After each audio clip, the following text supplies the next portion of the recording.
Reading this morning from the 6th chapter of Luke.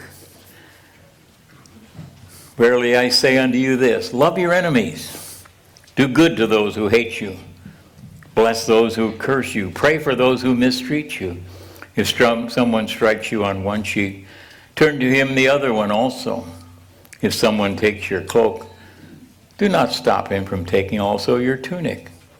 Give to everyone who asks. If anyone takes what belongs to you, do not demand that you have it back. Do to others as you would have them do to you. If you love those who love you, what good credit is that to you? Sinners even love those who love them. And if you do good to those who are good to you, what credit is that? Even sinners do that.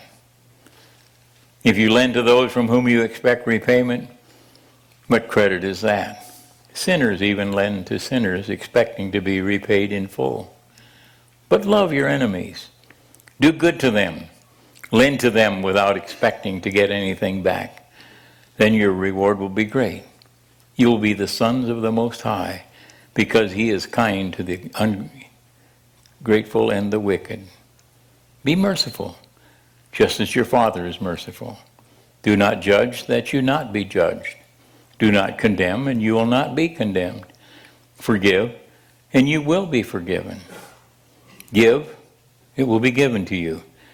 A good measure, pressed down, shaken together, running over, will be poured into your lap. For with the measure you use, will be the measured against you. The words from the Lord in the house of the Lord. Ashes to ashes and dust to dust. We use it at almost every funeral, here and there. Little boy said, Mom, did the preacher say last Sunday that we come from dust? He said, that's right. And we go back to dust? He said, that's right. He said, well, I looked under my bed, Mom. Somebody's either coming or going.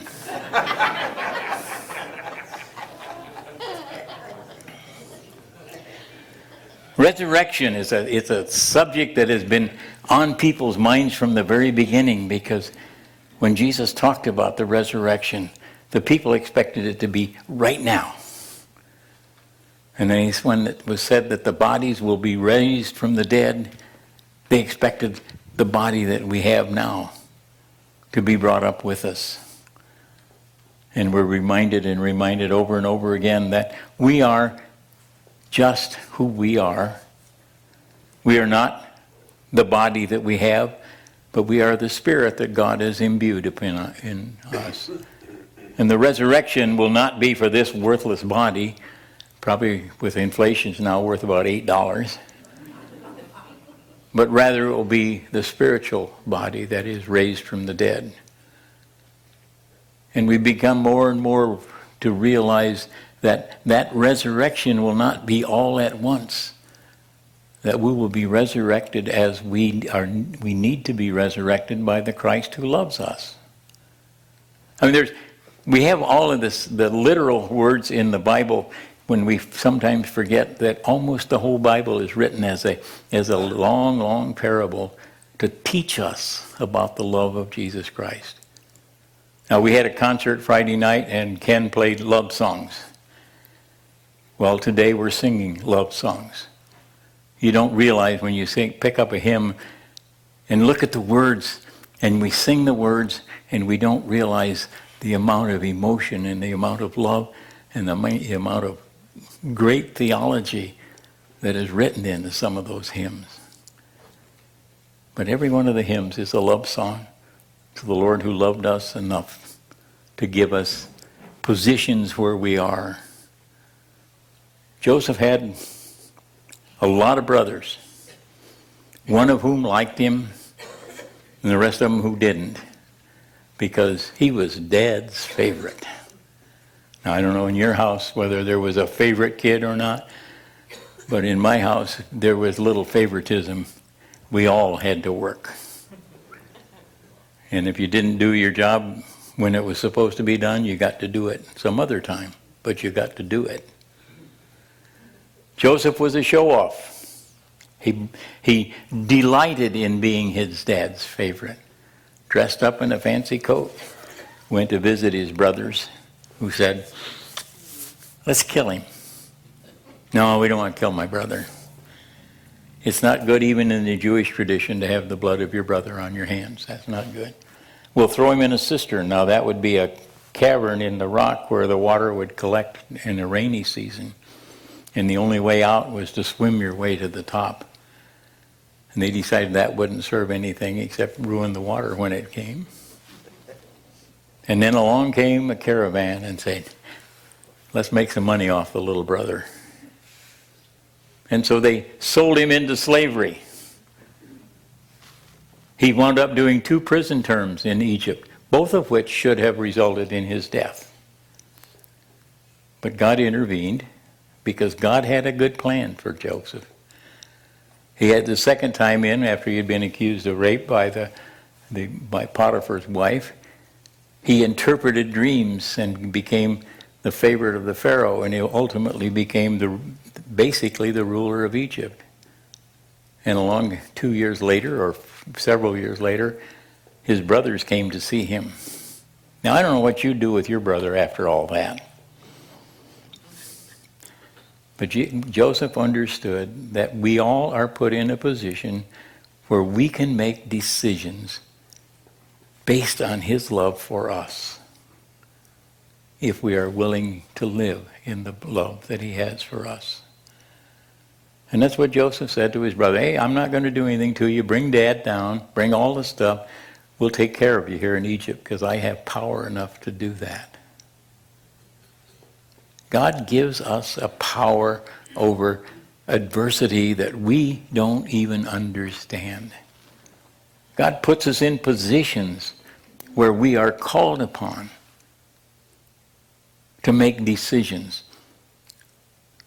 And we don't understand always why or what the rationale behind our decisions might be. But if we're willing to look at what God has brought us to, look at where God has caused us to be, then we have a chance to understand his message for each one of us.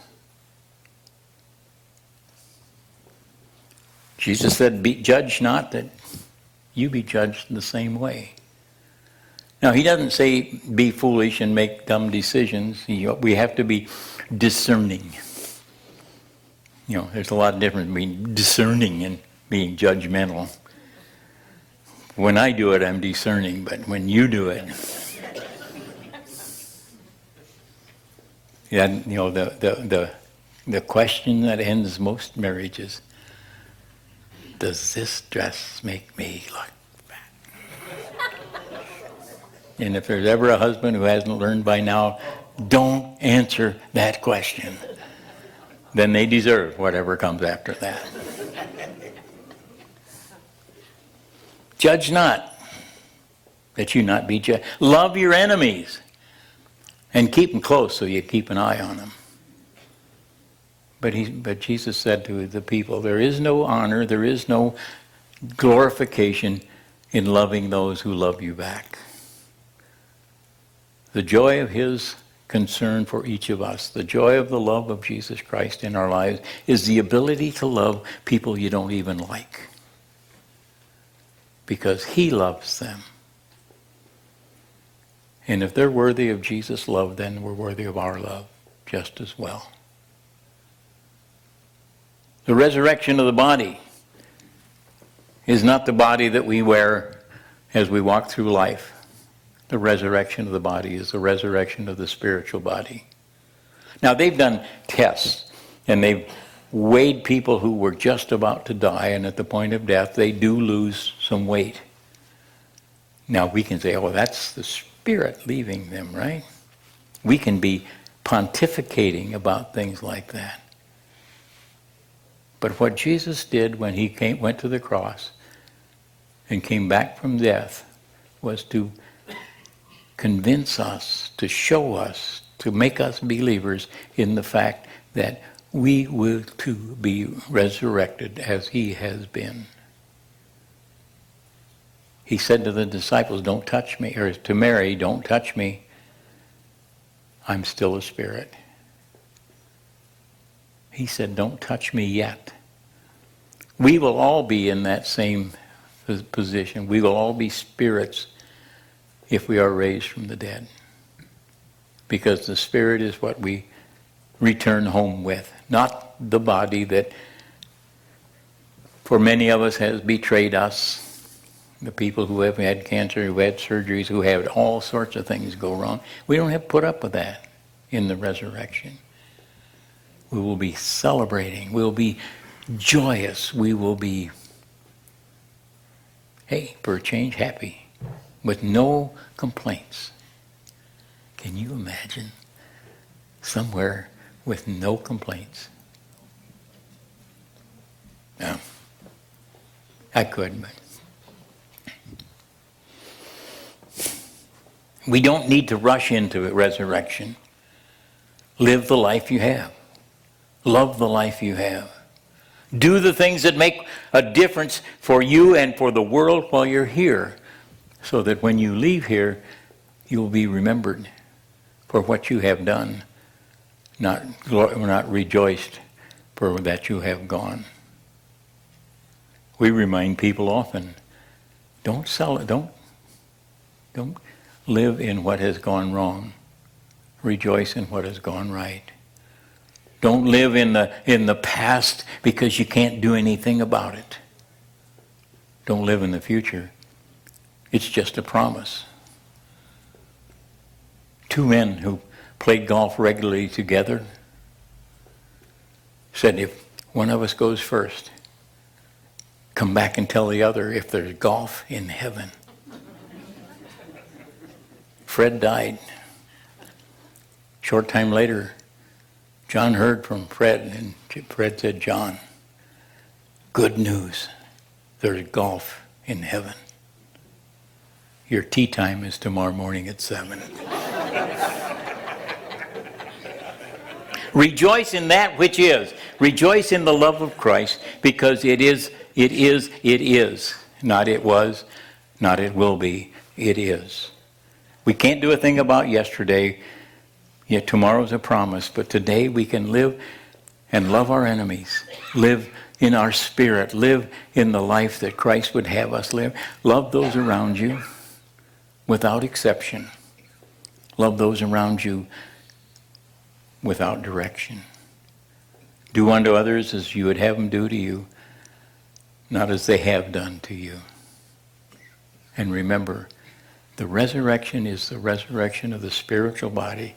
You get to discard this thing that you've been wearing all these years and get a brand new one, a perfect one.